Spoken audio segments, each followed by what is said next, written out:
appreciation, the certificate is presented to Sister Mera Fe Lopez. Nakuha po na award is Media Volunteer Award.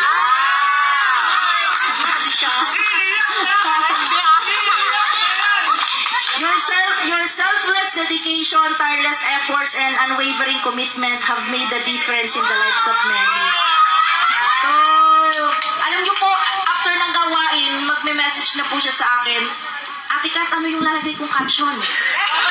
Kasi ipopost na po niya lahat ng mga picture. So, ang church po kasi talagang nangangailangan ng mga workers po, para mas lalong mapabilis yung advancement ng kingdom po ng Panginoon. And every time may gawain, lagi po yan nagla-live.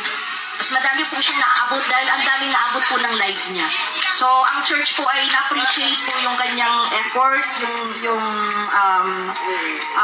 ministry work na ginagawa niya po para sa Panginoon. So, i-award po natin ito. Pwede po ba natin palakpakan si Lord sa buhay po ni Sir Mera Fe Lopez?